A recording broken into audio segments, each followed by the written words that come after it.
Hi, this is MATH321, and we're going to talk about Newton's, oh my goodness,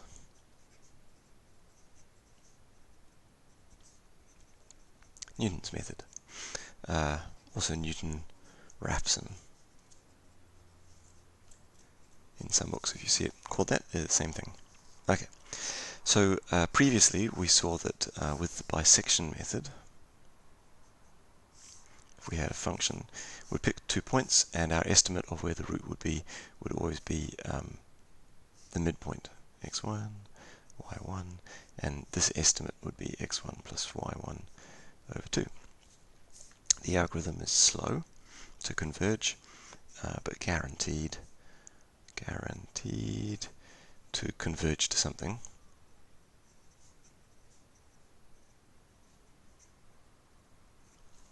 And in particular, under the conditions that we've talked about before, it'll converge to the root. So under previously mentioned conditions,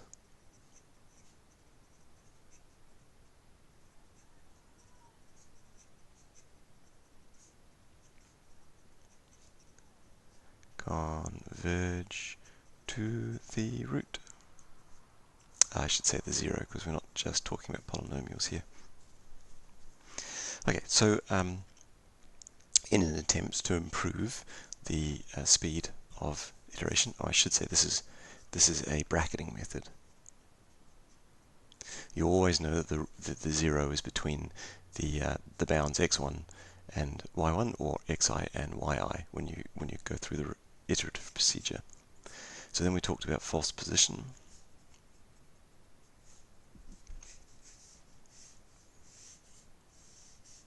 Right, it's a bracketing method as well. And instead of taking the midpoint, we took the line in between here. Right, next best estimate. But otherwise, the two algorithms are the same.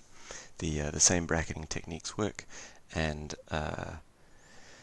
yeah, well, they're bracketing, and the only difference is whether you take the midpoint or a linear estimate. So in particular, if the function itself is linear, the false position will be absolutely accurate, whereas bisection wouldn't.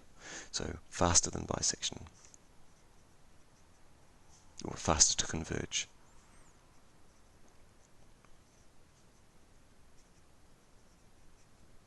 But there are problems, so we need stricter conditions.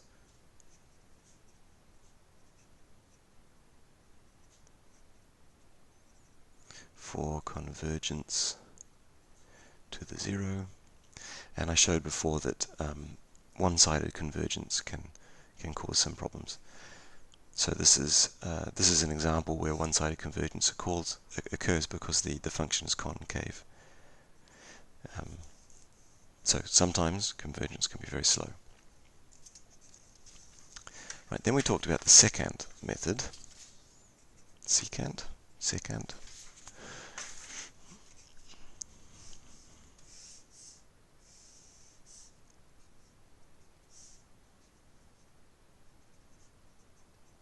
And this drops the bracketing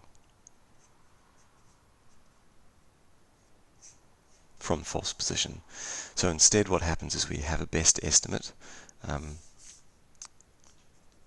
best estimate is not an interval anymore. It is a point. And we iteratively refine that point.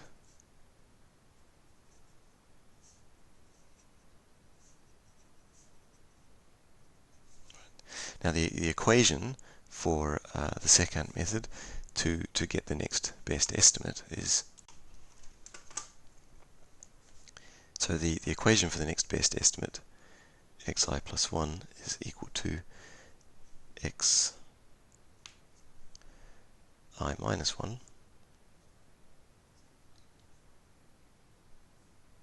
Oh, that's not right. So the equation for the next best estimate, given xi and xi minus 1 is the next best estimate will be xi plus 1. This is xi minus the function evaluated at xi times xi minus 1 over f of xi minus f of xi minus 1. Right.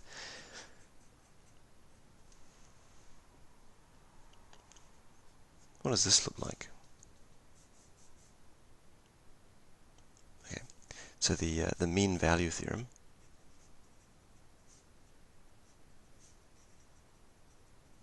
tells us that f of b minus f of a over b minus a is approximately the first derivative of the function evaluated at some point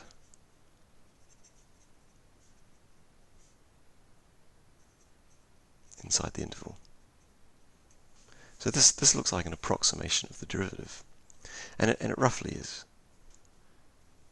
Take 2 points, pick a straight line, and a derivative is the slope of the line that kind of estimates the function. It's the linear estimate of the function. There's one way to think about it. So if you took this and you turn that into xi plus 1 is equal to xi minus, we still have this, f of xi divided by, because this is inverted in comparison to this, f dash xi, then we have Newton's method.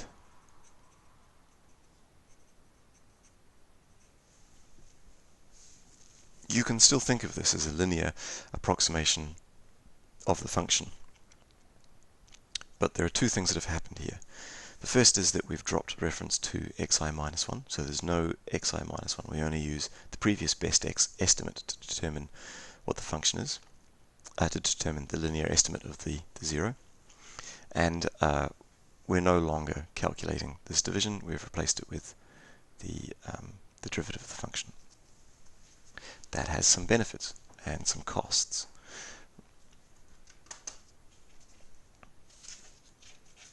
Okay, so let me state all of that a bit more clearly.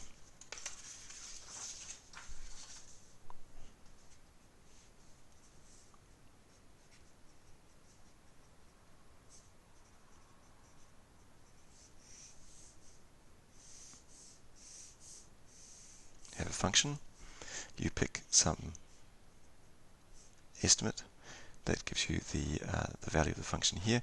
You also need the value of its derivative. Pick the intersection with the x-axis, take the value of the function, if it's non-zero of course, and attempt to have a look at its derivative there, and repeat. Okay, so it's not bracketing. Just like the second method was not bracketing.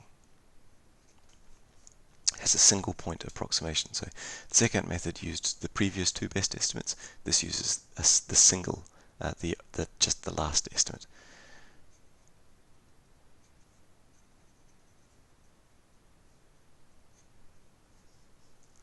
Right, and you need to calculate the derivative, which may or may not be numerically better. Some derivatives are very difficult to calculate. Okay, so given a point, we've got a point xi f xi, and we know the slope of the line through that point.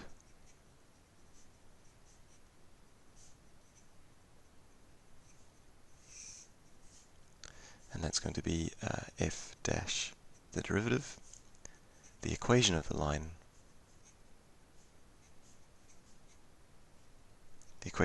is y of x equals f of xi plus f dash xi x minus xi.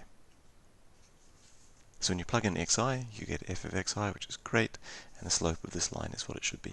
Okay, so this intersects the y-axis, so we let the x-axis, let xi plus 1 be such that y xi plus 1 equals 0. And when you solve, this implies that, because you put xi in here, this whole thing is 0. Xi plus 1 equals xi minus f xk over f dash xk. Which is really quite a is a nice simple formula.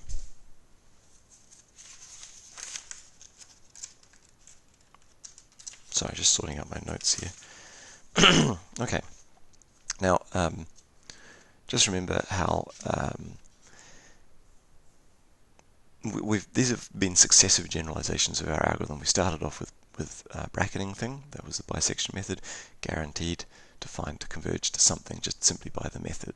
And we've successively generalized that to try and remove, well, we've generalized that not to try to, but we have removed limitations in the method. So the bisection method, for example, was limited in that its approximation for the 0 was very bad. So we used false position that gave a better approximation for where the 0 is. And then we used the second method, which got rid of bracketing, but used the previous best two estimates rather than the false position, which just used whichever estimates bracketed the 0. So our estimates, because the points that we were using were better approximations, the second method converged better. In Newton's method, we get rid of that as well. Instead of using the linear interpolation given by the previous best two estimates, we use the derivative of the function at the estimate that we have, which of course is, in some sense, the best estimate of the linear approximation of the function. So you can expect that Newton's method will converge faster, which it does, but because of the removal of those other conditions, Newton's method has some problems. So now we'll talk about conditions that allow you to control these problems. So here's an example. This is an inflection point. So let's say I have an estimate here, have an estimate here,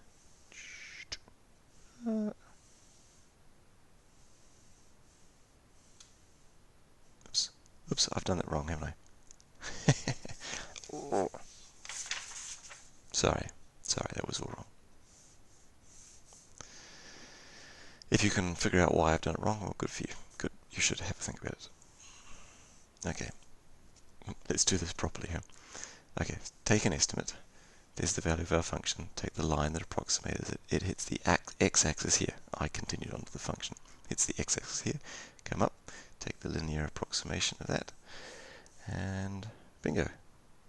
It hits the x-axis here, but that gives us the same derivative as we had before, so we end up at the same point as previously, get the same function value, and iterate around. Okay, the arrows are only evocative. They're not precise, but anyway, you can get cycles. And of course, because my drawing here isn't so precise, I've had to fudge the line on the bottom. But it's possible that that Newton's method won't converge.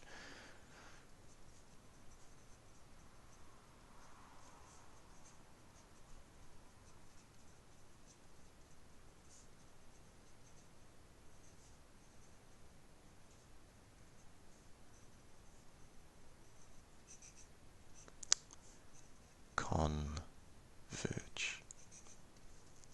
And that's a problem. That's a problem. I mean, the second and false position could also suffer from similar problems, and convergence could be very slow, so slow that on a computer maybe effectively it doesn't converge. But this is an example where it genuinely doesn't converge. Convergence can also be very slow.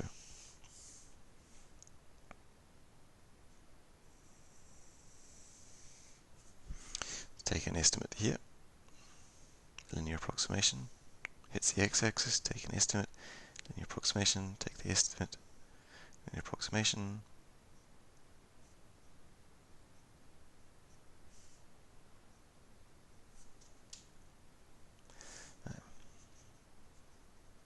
Convergence can be slow. I'm going to prove a convergence theorem that's going to suggest that Newton's method is second order. That's going to have conditions on the derivative of the function. So when your function doesn't satisfy those conditions, and you plug it in, convergence can be slow. What about this? Okay, so there's no 0 here, which is an issue to start off with, but you don't necessarily know that. In a bracketing method, you would know that there's no 0 here because one of the requirements of the method is that you know that one of the values of the function is negative and one of them is positive. Newton's method, you don't know that. You just have an approximate. You don't know if there is or isn't a 0. So you pick a point.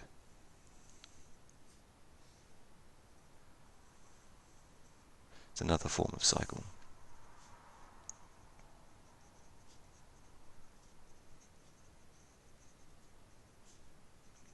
So in bisection, you know where the 0 is.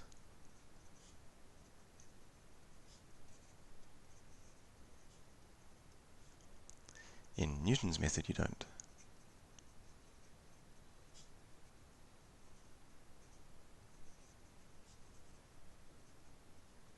So this is possible in Newton's method. If you plug this into the bisection function, it would, depending upon how good the implementation is, you'd get back something saying, woohoo, that's, where's the 0? You can check that in the code. You can't check it in the code in Newton's method.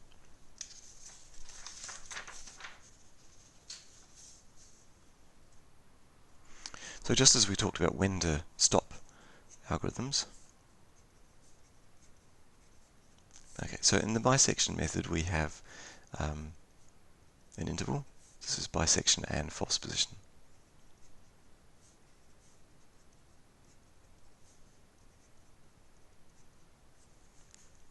Because they're bracketing,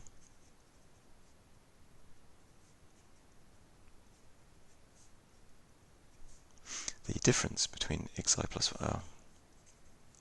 y, the difference between yi and xi can be used as an estimate of remaining error.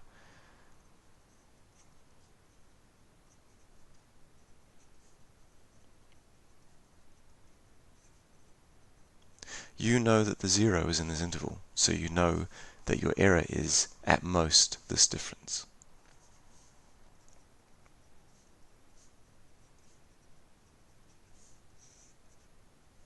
Okay, so in second, you have xi and xi minus 1, and Newton's method. So the question of when to stop is interesting here, because these don't tell you anything about the 0.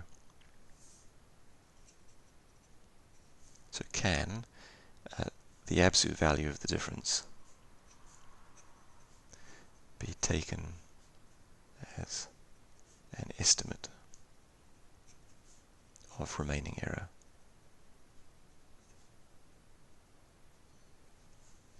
And the truth is, they can't. In most algorithms you see programmed in, this is the estimate of remaining error that's used. And for almost all purposes it's fine. But it is possible to have functions where this is very small, but the value of the function is very far away from 0. Or even where this is very small, but the function still has a long way to go for convergence. So if convergence is very slow, this will be very small, but you're not necessarily anywhere near the 0. This doesn't give you any information about where the 0 is.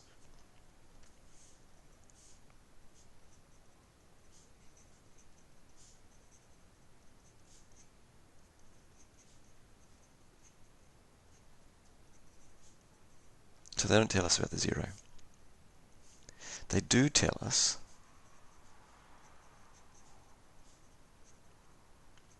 about the behavior of error convergence.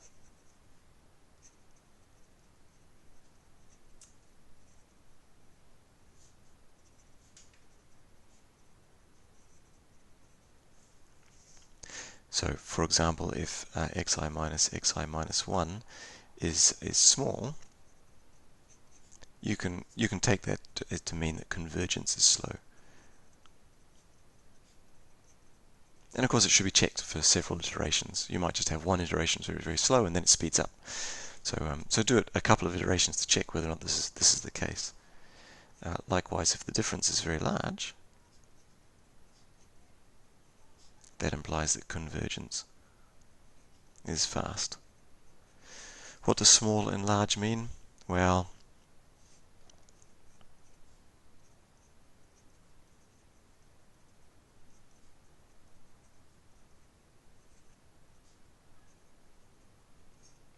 use relative error. Something like this. And then you don't have to worry about interpreting the scale. So numerical recipes, which is, I guess, a little bit of a controversial classic in numerical methods, suggests that the best way to determine whether or not numerical algorithms are behaving as they should is to consider this quantity.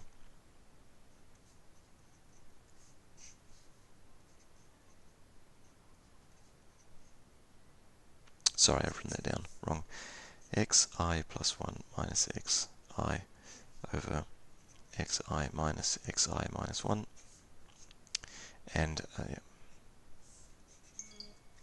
So this is Numerical Recipes, which is a reasonably well-respected book.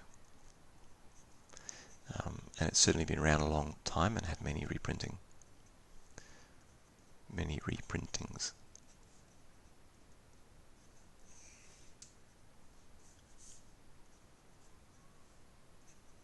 So this is a better estimate, a better approximation of convergence. So the P here is the theoretical rate of convergence.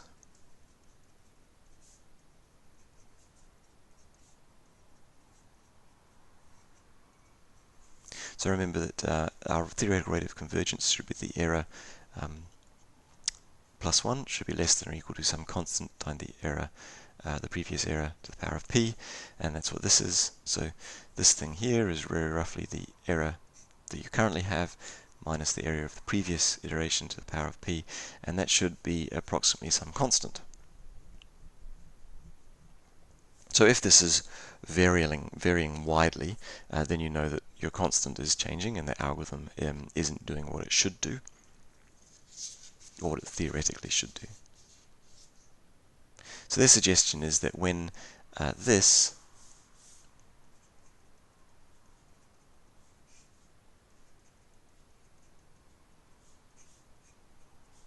is very approximately the same as the previous iteration,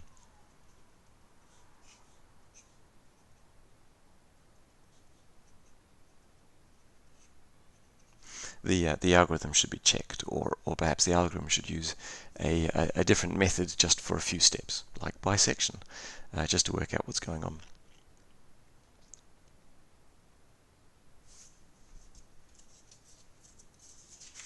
But I haven't seen this put into code anywhere. The SciPy certainly doesn't do this. Right, so all of this highlights an important fact, that the assumptions that go into our convergence results are very important.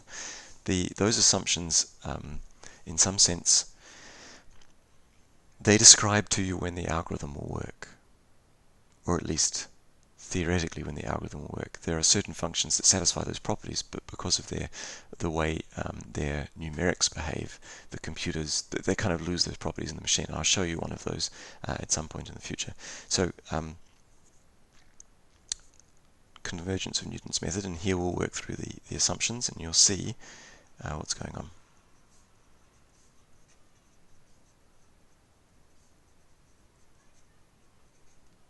Okay, so to prove this, we're going to need Taylor's formula with an integral.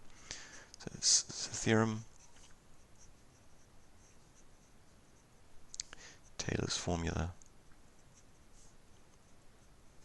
with integral remainder. I don't know if you've worked through this carefully in class. Those of you who have done real analysis probably have. Still, I don't think it's a bad thing. Let's see this again. So if our function is continuously differentiable k times on some interval, which I'm going to write down as ax. And the kth derivative of our function is absolutely continuous. Then f of x is equal to f of a plus f dash of a times x minus a plus, and so on, plus the remainder term, which is the integral from a to x of f k plus 1 over k factorial times x minus t k dt. The assumption that f of k is absolutely continuous guarantees that the second derivative exists as an element of L1. So absolutely continuous implies that f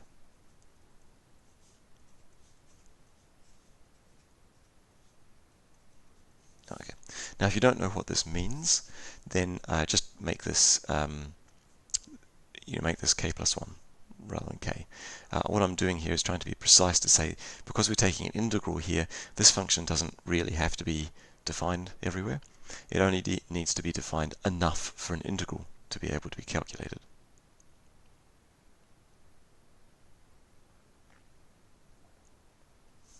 Okay, so I'll just give you the definition of absolute continuity.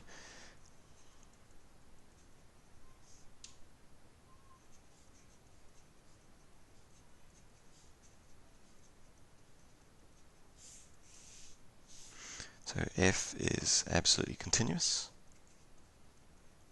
over an interval if and only if, for all epsilon greater than 0, there exists a delta greater than 0, so that for all k in n and all sequences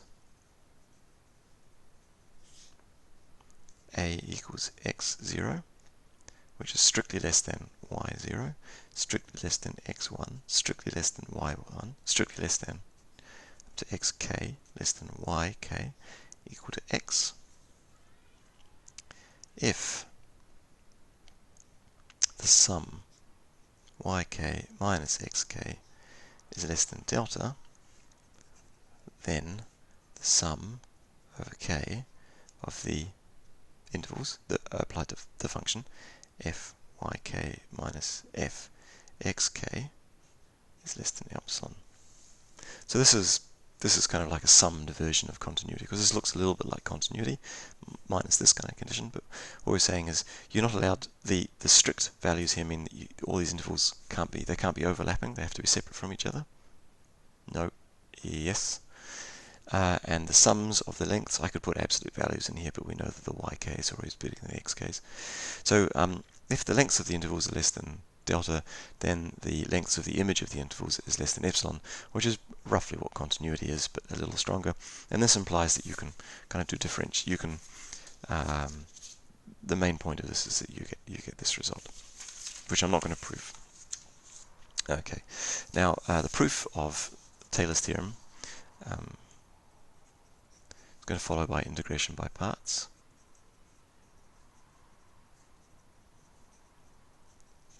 And I'm only going to prove the k equals 1 case. Okay, so I'm only going to use the k equals 1 case, which means I'm only going to prove the k equals 1 case. You can prove the other cases. There's a lot more work involved, but essentially the same ideas are used throughout. Right, so only doing the k equals 1 case might feel a little bit like cheating, but it's the only case we need, so you can always pretend that I didn't write out the general case in the theorem. Alright, integration by parts. I want to, because I like doing it this way, and because I want to make everything very explicit, I'm going to give you a hand-wavy derivation of the integration by parts formula. So u and v are functions. We want to take their derivative. Well, this is going to be v du plus u dv by the product rule. So the integral of d of the product u and v is equal to the integral of v du plus the integral of u dv. And this is fundamental theorem of calculus. If I had everything kind of defined and we assume everything works nicely, this is uv equals the integral of v du plus the integral of u dv. So then we rearrange this and we end up getting that the integral of u dv equals uv minus the integral of v du. Okay, so hand wavy, right? And the reason is because I haven't told you what this is. Can you integrate this? You haven't really seen the general definitions of I always get this wrong, Riemann-Stieltjes integrals. So you don't know what the differential of a function is, yet you know its derivative, but I haven't told you what space we're working over in these integrals. So are we integrating over R or anyway, or C or whatever? So anyway, it's very hand wavy, but that's the basic integration by parts formula, and the derivation for whatever class of functions over whatever space you work with looks like this. And if you eventually ever do differential geometry, you'll see that this notation here can be given much more precise meaning, so that this particular series of algebraic manipulations can be given a very precise interpretation. But anyway, okay, our function is continuously differentiable, and that implies, by the fundamental theorem of calculus, that f of x equals f of a plus the integral of ax f dash s ds. Right. Which is not the form of the theorem, because the theorem would have a linear term out here, and we need to have a second derivative. Okay, so now we use integration by parts on this integral. So I'm going to let u equal f dash of s, and I'm going to let dv equal ds, and this implies that du is f double dash of s ds, and this is, I'm going to integrate this, but I'm going to make a particular choice, which is minus x minus s, right? Now, this is an example of why I mean this is hand wavy, right? This is the derivative of a function. S is our element of our domain. So the way this integral has been taught to you, Riemannian integration, is ds is basically the length of the step size in your rectangles that you're making, and that the s goes small as you take the limit, and that the limit converges to the integral, and this is just notation to imply. So this is kind of a step size, and this is kind of a function, derivative of a function.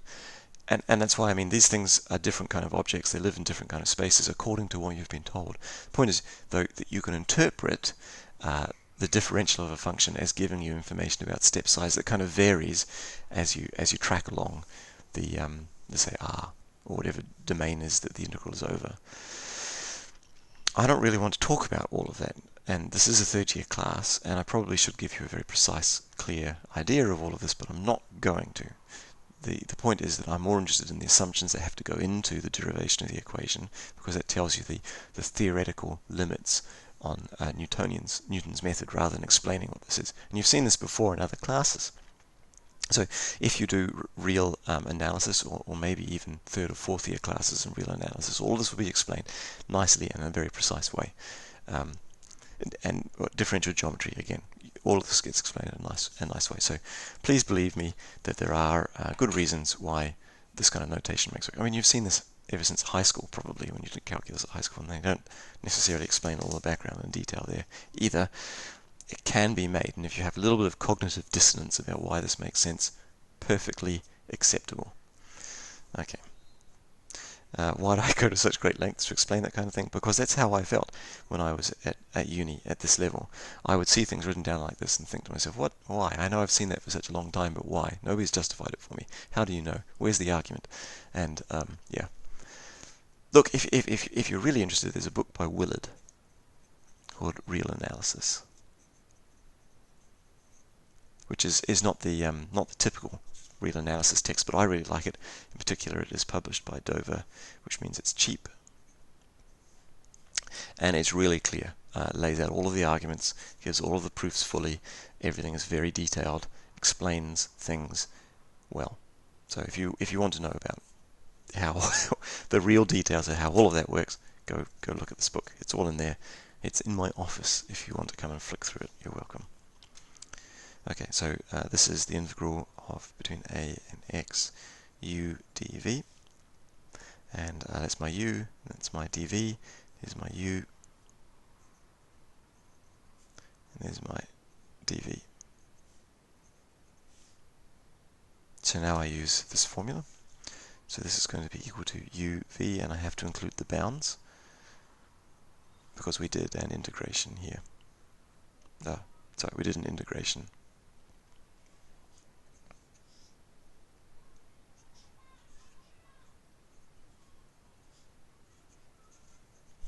Right. So now I put my functions back in. So there's u, and there's v,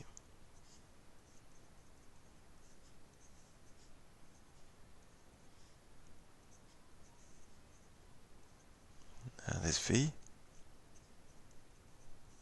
and there's du. It's just looking a bit better for what we need.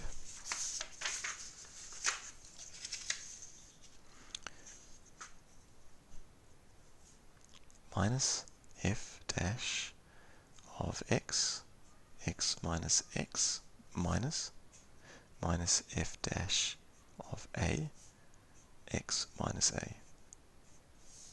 And negative can come out, and we end up with plus a x f dash dash s, x minus s ds. Now that's 0. Minus sign cancels with a minus sign, and we get f dash a, x minus a, plus the integral between a and x, f dash dash of s, x minus s ds, which looks pretty good. So now we plug that back into here. Fx plus fx equals fa plus the integral. That's the integral. We worked out its value.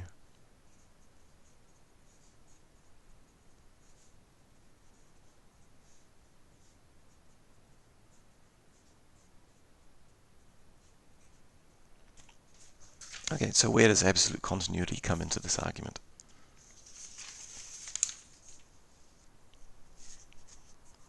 It's a justification that this makes sense, at least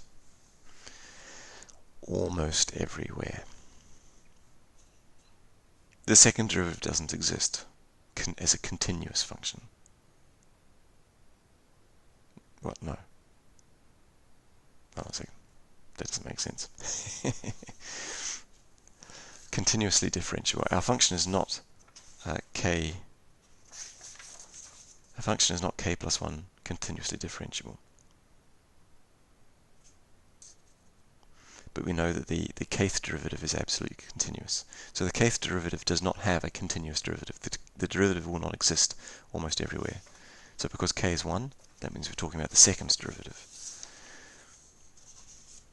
So the second derivative of f is not a continuous function. But it exists enough by absolute continuity for the integral of the second derivative to make sense, and that's why we can use integration by parts, which is another reason why this whole thing is not exactly rigorous. Willard does explain it all, if you want a good reference. I really like Willard. Also, it's super cheap. Dover is, they produce old books, but some of those old books are real gems, and they're inexpensive. Okay, so we need another lemma for to look at the convergence of the Taylor series. So if we have two functions, f and g, and they're continuous over the interval ab, and f of x is greater than or equal to 0 on should say for all x inside the interval, then there exists theta in a, b, so that the integral of fx gx over this, the integral of f of x and g of x, f of g, the integral of f times g over the interval a to b is equal to some value of the function g times a, b, f of x dx. Now, having looked at this particular result, I'm pretty sure you can remove this assumption from it by dividing up the interval into segments where the sign of f is constant, and then proving the result on the interval where the sign is constant, and then kind of collecting everything together, which would end up with presumably this being a sum of values. Anyway, we don't need it in that generality, because when we apply it, we're going to apply it to a thing that we know is always going to be positive, so it's fine. Proof of this I'm going to do a bit more closely than the proof of Taylor's theorem with remainder. Right, so as g is continuous over a compact interval, there exists, I'm going to say g0 and g1 in R, so that for all x inside a, b, g0 is less than or equal to gx is less than or equal to g1. Now, if you don't understand why that is true, you'll need to do a course in topology. But it is. Basically, g takes values from a all the way to b, and it's continuous, so there should be some maximum there, and there should be some minimum over the whole interval, which is just restating what I said before. But anyway, do a topology class, or look at Willard. I'm sure Willard includes a nice proof of this. Well, maybe. Anyway, so we can restate this. Restating this means that for all x in a, b, we have g of 0, f of x is less than or equal to f of x, g of x less than or equal to g1 of f of x. Right, and we've used the positivity of f here, because if f was negative, we'd have to flip all the inequalities around. Right, and this implies that we can take g0 of f of x integral over a to b dx is always going to be less than the integral from a to b of f of x g of x, which is always going to be less than the integral from a to b of g1 of f of x. Great. So now we let phi of t be a function.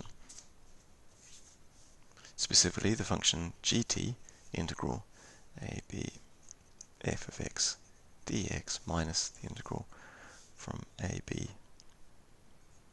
f of x gx dx. This integral is a number. That's a number. So all this function is a rescaling of g minus some constant amount. Right.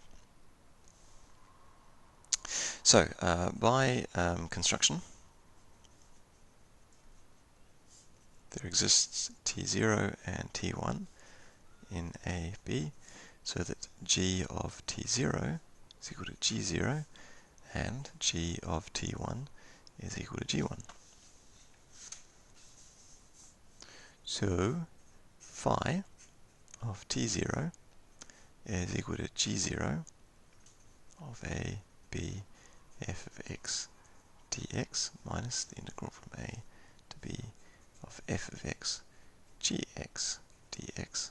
And we know from this inequality that this is negative. Similarly, phi of t1 is equal to g1 of the integral of a to b f of x dx minus the integral from a to b of f of x g of x dx. And again, because of this inequality, we know that this is greater than or equal to 0. what do we do in numerical analysis when we have something that's less than 0 at one point and something that's greater than 0 at some other point?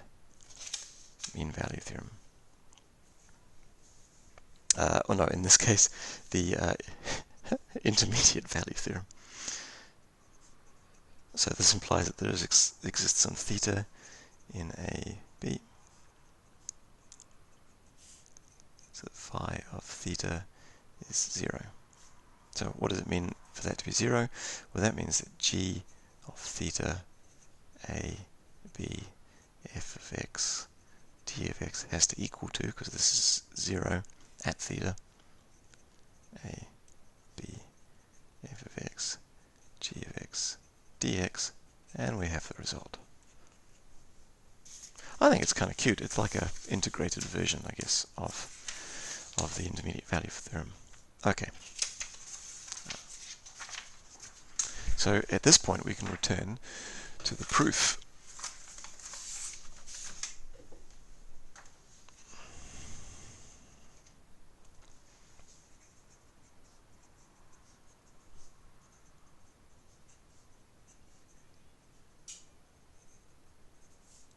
Okay, now it's worth pointing out that I haven't stated the conditions exactly, but I'm going to use the previous two results. I want you to work out how the conditions of those results translate to to conditions on the convergence. So this is for you. Use the conditions of the last two results and use the conditions of the last two results and the application of the results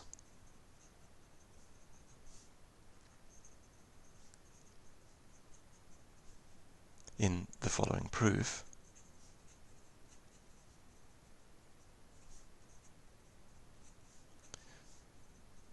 to work out conditions for convergence.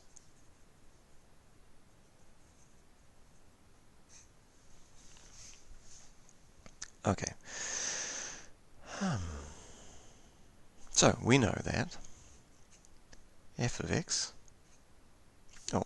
so suppose first that f of x equals 0. X is inside our interval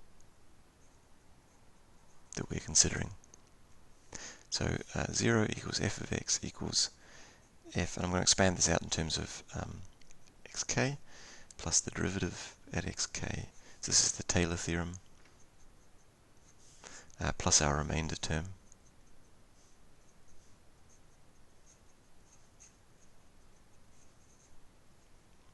Right. Now, by a definition, we also know, this is by the iterative definition of Newton's method, we also know that fk of x plus xk plus 1 minus xk, f dash of k. Okay, so now we subtract these two things. We have 0 minus 0, 0 minus 0, f of xk minus f of xk. We have this thing minus that thing, so that's f dash xk, x minus xk plus 1 plus xk, and we add in the remainder.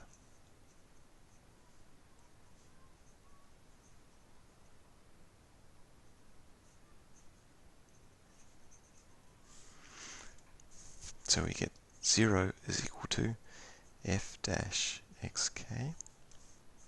So the xk and the xk cancel, and we have x minus xk plus 1 plus the remainder term.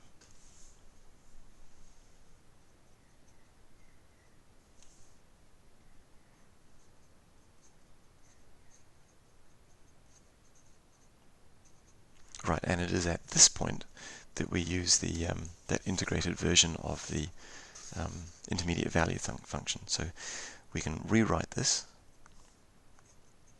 because note that this thing here is always positive.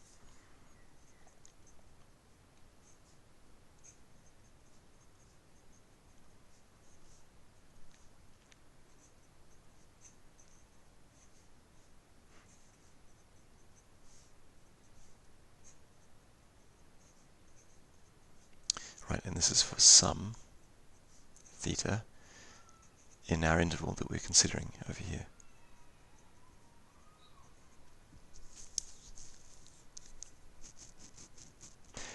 Right.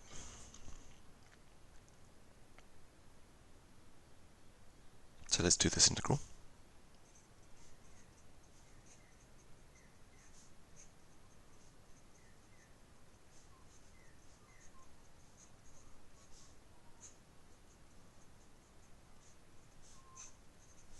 Wonderful. And we'll let the error equal, that's the root, the 0. So now we can rewrite this thing, this equation again. So it's the k plus 1 error.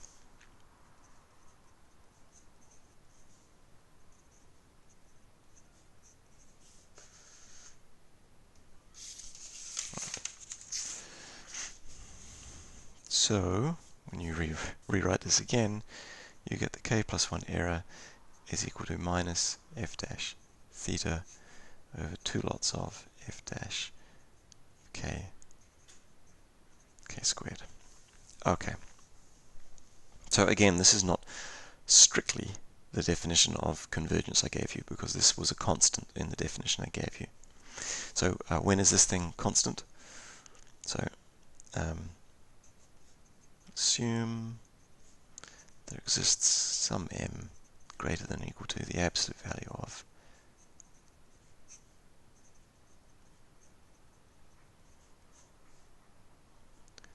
for all k,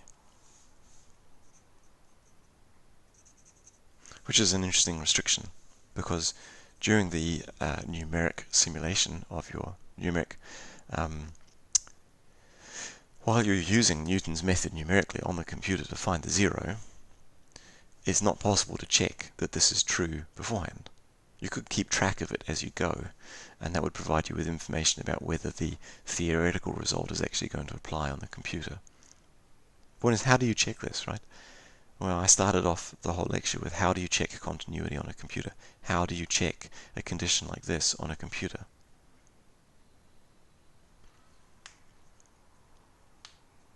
It's difficult, right? You can't calculate the numerator for all theta. Anyway, so assuming that this is true, then this is always less than or equal to m, and Newton's method is second order.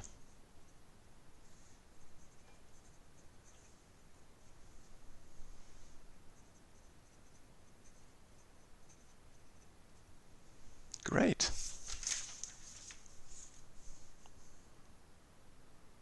It's worth pointing out, this is a square. This will only get smaller when the error is less than 1. So if this is 2, your error in your next step could be 4 times bigger than your error in your previous step.